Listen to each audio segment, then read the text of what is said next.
Trump ontem deu uma entrevista na Casa Branca, né, a entrevista que ele sempre dá, e falou do Brasil, né, para desespero dos bolsonaristas. Porque o Marco Rubio foi um golaço do Trump. Segundo Eduardo Bolsonaro, foi um baita gol do Trump ter colocado o Marco Rubio, o filho de cubano, né, também o primeiro secretário ali do Trump, segundo eles, os bolsonaristas, o Marco Rubio vai pôr o pau na mesa. E a gente sabe que não é assim, né? Se o Trump mandou, o Rubio, Helder, odeia o Putin. Odeia. Já escreveu várias coisas sobre o Putin. E o Trump é amigão do Putin. Porque o Putin não é um loser, que nem os Bolsonaros. O Trump não aguenta losers. E o Eduardo Bolsonaro é um loser. Paulo Figueiredo é um loser. Tá? Não tem... Que currículo esses caras têm ali para competir com o Lula? Zero. Vamos ver aqui o Trump falando sobre o Brasil na entrevista coletiva que ele deu na Casa Branca ontem. Mr. President, on today's call with Lula from Brazil, Yeah. are you considering lowering tariffs after the call? Well, I had a great talk with the president of Brazil, who's a good man. I met him actually at the United Nations. I was going up to make a speech and I didn't have a teleprompter. I was walking up to my teleprompter. I said, you know, I don't have a teleprompter. But just before that, I met with President Lula and I found him to be very good. I mean, we had a very good talk for about, 2 minutes. It was quite a day. That was a big day, but we met and we liked each other. And yeah, we had a great conversation. Yeah, we'll start doing business. And are you considering traveling to Brazil for COP30? At some point I would, and he's going to come here. We talked about that.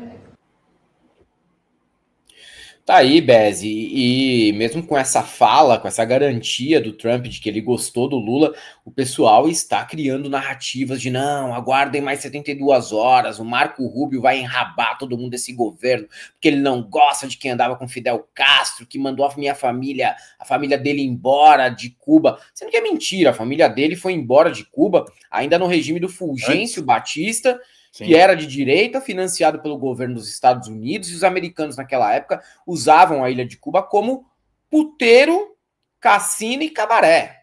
Era para isso que servia a ilha de Cuba naquela época. Tá? Então eles foram antes, embora eles podem não gostar do regime de Fidel Castro, tudo bem, pode ser, mas eles não foram embora por conta de Fidel Castro, aí já é uma mentira. E agora eles estão compartilhando, eles são muito infantilizados, estão compartilhando nas redes sociais uma foto de um Rottweiler com uma coleira estilo aquela que a mulher do Ike Batista, sabe como que era o nome dela, mano? A Luma de Oliveira usou durante o carnaval, como se o Marco Rubio fosse um grande, corajoso. Marco Rubio é uma cadelinha do Donald Trump, assim como foram os ministros do Bolsonaro.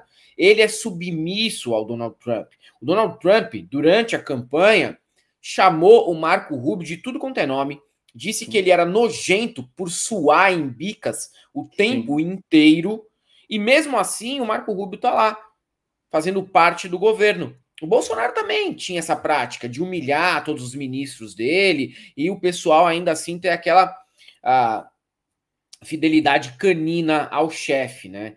O Marco Rubio vai fazer aquilo que o Trump mandar. Se o Trump mandar colocar o pau na mesa, ele vai colocar, mas acho muito difícil, porque o Trump também deu uma outra declaração aí, dizendo que os cidadãos norte-americanos estão com saudade do cafezinho brasileiro. Está ocorrendo inflação de alimentos dentro dos Estados Unidos por conta dessas medidas do Trump. É mais fácil o Marco Rubio ficar em maus lençóis por ter que debater com o governo Lula orientado pelo Trump do que o contrário. Aliás, Helder, lembrar que o Marco Rubio também tinha ofendido o Trump direto.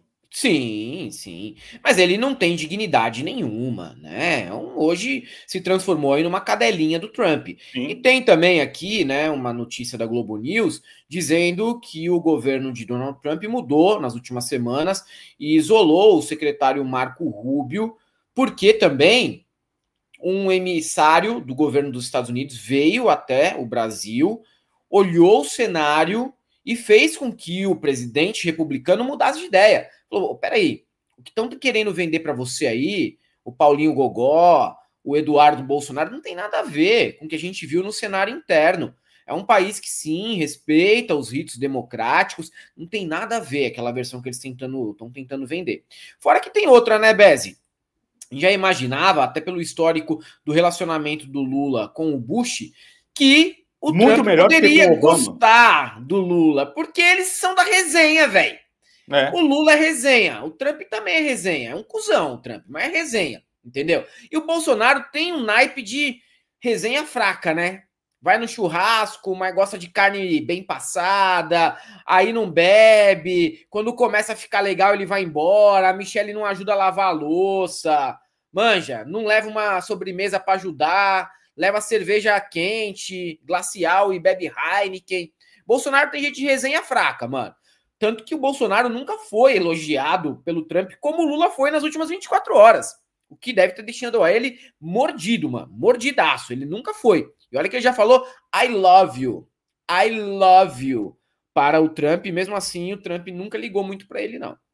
O que o Donald Trump vai dizer para o secretário de Estado, Marco Rubio, para avançar com as negociações. Ou seja, uma sinalização do que pode estar na mesa de negociação, qual que vai ser o pedido da Casa Branca para negociar com o Brasil, para relaxar as sanções, enfim, acabar com as sanções contra as autoridades ou aliviar um pouco ali no tarifaço. Eles vão ter que pedir algo em troca e o governo brasileiro ainda não tem uma clareza do que é. Pode ser alguma coisa relacionada à regulamentação, interesses das big techs, pode ser terras raras, biocombustíveis, tem vários itens na pauta, mas ainda é preciso o Trump dizer ao Rubio exatamente o que vai para a mesa de negociação. O Brasil, que tem 3 interlocutores, o Haddad, o Alckmin e também o chanceler Mauro Vieira, e no caso o governo norte-americano, Donald Trump, escolheu o Marco Rubio para ser o interlocutor. E esse é um ponto que tem gerado muita análise, muito debate. Há um entendimento de alguns analistas de que a escolha do Marco Rubio pode dificultar um pouco as negociações, porque ele tem um perfil muito ideológico, ele é até mais ideológico do que a média da administração Trump, que é um governo bastante ideológico, bastante anti-esquerda, e o Rubio tem um perfil ainda mais maga do que a média da administração Trump, então isso pode atrapalhar as negociações, na visão de alguns analistas, e para os bolsonaristas tem funcionado como uma espécie de boia de salvação. Os bolsonaristas estão dizendo que o fato de Trump ter escolhido o Rubio é um sinal de que ele não quer facilitar as coisas para o Brasil. Ô Bezi, então, né, tem essa narrativa agora dos bolsonaristas. Vamos ver aí algumas declarações do mais puro aguardem 72 horas. Temos aí uma carta na manga, é o xadrez 5D, o Rubio vai botar para quebrar.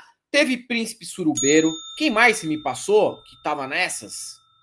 O Augusto Nunes. Augusto Nunes. Vamos ver as análises desses grandes nomes da política nacional. Aguardem mais 72 horas, porque o Rubio, sim, o Rubio vai botar para fuder para cima do Nine.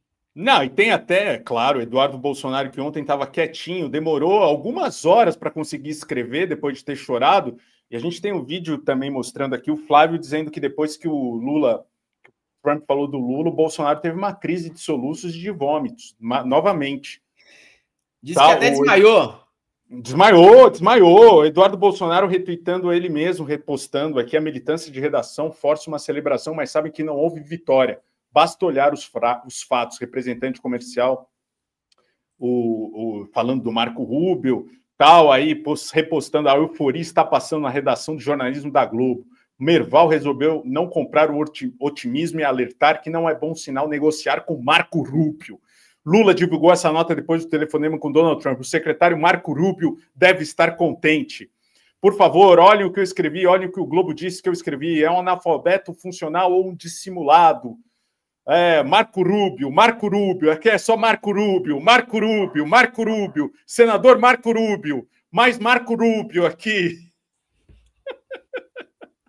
O cara obcecado pelo Marco Rubio. Já não fala mais do Xandão, Helder. Pelo menos não. O Xandão tá tranquilo. Agora é só Marco Rubio. Só Marco Rubio. Só Marco Rubio. Que tem Marco Rubio. Não, Marco Rubio, agora sim, primeiro é assim, não, o Trump vai salvar meu pai, vai salvar nossa pele, aguarde mais 72 horas. Trump, tipo, tá, vamos meter aí Magnitsky no Xandão, dona Xandona, vamos fuder aí, pegar o passaporte dos ministros, beleza. Colocar sanção. Sanção deu merda, vamos diminuir a sanção. Vamos trocar ideia com o Line aí, vai, para não ter mais sanção. desde que eles aceitem algum acordo aí, terras raras, não sei. E aí, depois desse cenário, não, agora é o Marco Rubio. O Marco Rubio é que vai resolver a nossa situação. Vocês vão ver só. Marco Rubio, mano. Espera o Marco Rubio que vocês vão ver, mano. O bicho vai pegar. E o Eduardo tá perdidinho, né?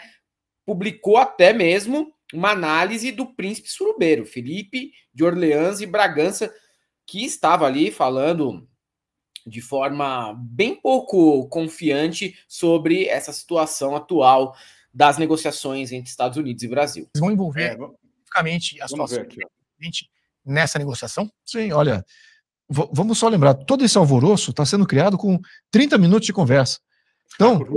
Então, contraditor e um dos lados é semi-analfabeto político, né? Com que sim, porque não? Porque quem é letrado politicamente é o Bolsonaro e toda a sua trupe. E o Marco Rubio também. De primo também, o filho de primo aí também. Não, claro. Quem é versado em política, os caras da política mesmo é Jair Bolsonaro, é Tarcínico de Freitas, Eduardo, Carluxo, Príncipe Surubeiro, Mamãe Nadei, Maurício do Vôlei, Maurício Marcon, Marco Frias, astronauta brasileiro, sanfoneiro da Embratur, Marco Rubio. Cara. Esses são os fodas, entendeu? O Lula é café com leite. Esses são os fodas. Vamos ver aqui a análise dele. Se começou assim, vocês já sabem, né? Vai terminar na latrina. E abaixo de 83, em termos de conhecimento do que tem do outro lado. O que eu acho que vai acontecer? Eles ainda vão dizer quais são as condições, a lista enorme que eu tenho certeza que envolve a parte comercial, a parte política, a parte geopolítica. Então, tudo isso deve vir como lista de exigências, como os Estados Unidos agora fez com o Hamas, que foi uma lista bem extensa, né, e bem detalhada. Então, não é assim, porque um presidente pediu, ganhou, poxa, que vitória, vamos conclamar aqui uma vitória política. É como a imprensa irresponsável do Brasil está já ventilando essa notícia, por causa de uma ligação, sem ver os termos, sem ter tido, de fato, uma troca, um fórum de troca. Eles já estão dizendo que, que bacana, agora o Lula vai reverter toda a situação com os Estados Unidos. Isso é pura balela, pura narrativa para ganhar tempo. E vamos ver o Augusto Nunes também. Augusto Nunes que eu pensei que tivesse morrido, mas depois eu lembrei que foi o J.R. Guzzo que morreu. No fim das contas, morreu um outro Augusto Nunes, né? Era só um Augusto Nunes mais velho. Vamos ver o Augusto Nunes também fazendo uma bela análise desse tipo aí, a análise do Augusto Nunes. Você é com ela aí, cara? Eu tenho ela aqui. Boa. Marco Rubio. Marco Rubio que consegue ter uma orelha 2 vezes maior que a minha, cara. Parece uma Havaianas de pau. Vamos ver o Saco Rubio aí, Marco Rubio. Ana, boa noite a você que nos acompanha. Tá morto, Helder. Você falou que achou que tinha morrido, mas isso aí não é uma pessoa em vida. Tá? Isso aí é um rabisco, um rascunho de o que foi uma pessoa com vida. Tá? Verdade.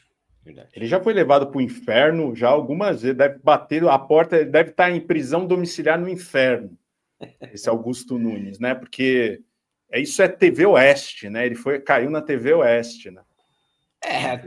TV Oeste é praticamente o cemitério de quem já não tem mais espaço na imprensa. Então eles vão para lá. Olha aqui, nós, desde que o programa começou, já se passaram 15 minutos. Metade da reunião. Reunião de meia hora só serve para marcar a reunião seguinte. Começa por aí. O Brasil foi com uma comissão, foi representado por uma comissão de frente. Eu não sei quem estava com o Trump. Agora, o Lula estava acompanhado pelo Alckmin, Mauro Vieira, o Haddad e o Sidônio. 4. E o Celso Amorim. Algum deles não falou nada. Ou mais que isso. 2, 3. Quem falava? Aí você acrescenta o seguinte: nenhum falava inglês. Aliás, nenhum. O Haddad não sabe falar inglês. Celso Amorim também não. Mauro Vieira também não. Mauro Vieira também não. Os caras entram no Itamaraty só com português só. É verdade. Esse ministro das Relações Exteriores deve falar. O Lula não falava nada. Então você dobra. E o Trump não fala português. Truco. Pronto, né? Dobra. O tempo que ele usou, você tem que dobrar. Porque o tradutor, O intérprete teve de dizer. Olha os argumentos, cara, que saem dessa latrina chamada Augusto Nunes, que uma vez eu vi, eu estava com o Gessé Souza ali na Paulista, ele passou na nossa frente. Eu fiquei quieto, cara. Aí o Gessé falou, acho que a gente deveria ter falado alguma coisa para esse estrume. Marco Rubio. Devia ter falado, Marco Rubio! Mas eu falei... E até ontem ninguém sabia quem era Marco Rubio também, né? É o novo Charlie Kirk, cara. Não tem agora, esqueceram o Charlie Kirk. Esqueceram o Charlie Kirk, é verdade, graças a Deus. Já esqueceram. Claro que já esqueceram, mano. Tá morto. Esse tipo de cara, ele só serve como palanque político, é só pra isso. Para o Trump, o que o Lula queria dizer. O que dá para combinar numa convenção assim? Nós quatro vamos conversar com alguém, falamos outra língua, marcamos a próxima. E a próxima é coisa séria. A próxima é com um filho de cubanos, como lembra sempre a Ana, que é o objetivo. E por que o Lula não repete o que ele dizia quando, na crise de 2009, 2008, 2009, crise financeira, ele dizia que era uma marolinha. Algo que ele falou em 2009 ou 2008, ou seja, há 20 anos. Nem o Lula lembra! Você é um cadáver em vida! Imagina o Lula falando lá com o Trump. Trump, agora me permita repetir algo que eu disse em 2008. Eu não sei se você acompanhou na época, mas eu quero repetir, para que você saiba que eu disse isso em 2008. Os argumentos são fraquíssimos, além de tudo. Fraquíssimos. E ele dava ordens para o Bush, o Bush e o Obama. Depois, no caso, era o Bush, como dizia o Lula. E ele dizia, acordei invocado, eu liguei para o Bush e disse isso, mas que o Bush não entende, o presidente Bush não entende o português, o Lula não fala nem português. E dizia que tinha dado, fica aí, o problema é de você. Esses argumentos são tão baixos, né? Porque não tem outro argumento. O governo Lula está fazendo, assim, tão mais coisa. O Bolsonaro não fez nada, né? O Bolsonaro passou 4 anos vagabundeando e falando atrocidades no cercadinho. Foi a única coisa que ele fez. Né? Agora, esse senhor, que é um cadáver em vida, né, também não está batendo bem. Eu acho que a gente tem que dar um desconto. Pode ser. Na verdade, o ressentimento, o rancor já carcomiu a cabeça do Augusto Nunes. Sim. Ele não consegue mais pensar de forma objetiva, direta.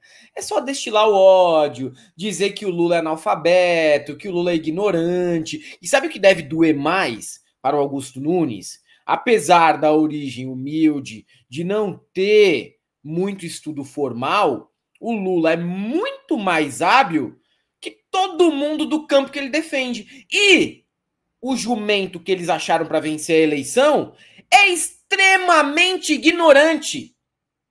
Eles não podem nem dizer, olha, o Lula não sabe falar inglês, diferente do Bolsonaro, porque o Bolsonaro também não fala. E pior, o Bolsonaro fala português de uma maneira mais truncada que o Lula. O Lula nem fala de forma truncada, tá? Mas só para fazer a comparação aqui.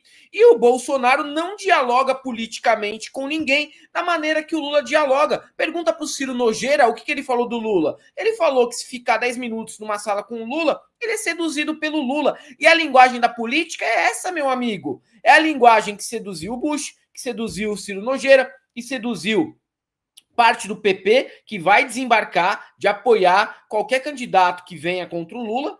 A Federação União Brasil, PP, já nasce desunida e fragmentada, como a gente imaginava também. Quando você envolve essas pessoas no mesmo grupo, o natural é que eles não tenham união nenhuma. Essa é a linguagem da política, meu brother. Não é à toa que o Lula pode ter até o 4º mandato. A linguagem da política é essa. É você conseguir se dar bem com Emmanuel Macron, é você conseguir se dar bem com Donald Trump, é você conseguir se dar bem com Vladimir Putin, é você conseguir se dar bem com os governadores daqui, independentemente deles serem de direita ou de esquerda. Essa é a habilidade que se precisa ter para ser um presidente de um país como o nosso. Não é ficar ali caçando o errinho de português que o Lula veio a cometer, um erro de concordância verbal. Isso foda-se. Foda-se. De verdade, isso não importa nada para os resultados práticos dos governos que ele fez. Seguinte, tem gente que acha que renda extra na internet é coisa de golpe, né? Olha essa matéria da Exame que mostra 15 formas sérias de fazer renda extra na internet. Você pode entregar serviços, fazer conteúdos, mas também existe outra maneira séria de fazer uma renda extra em dólares. Você só precisa de internet e um celular ou computador. Não tem chefe enchendo o saco, não tem esquema sujo. Esse aqui é o exemplo do Marcos. Uma semana depois que ele aplicou o método, faturou 139 dólares. Na conversão para nossa moeda, dá quase 740 reais. Não vai te deixar rico, mas já resolve conta do mercado, gasolina, luz. Agora, claro, não é apertar botão e virar dinheiro. É simples e você pode fazer com 30 minutos, 1 hora por dia, mas exige que você se aplique direito. E se você fizer certinho, funciona assim. Então faz o seguinte, clica no link aqui embaixo. O nosso querido amigo Clayson vai falar com você no WhatsApp e mandar 3 aulas gratuitas. Além de aprender o método nas 3, ainda pode tirar dúvidas com ele.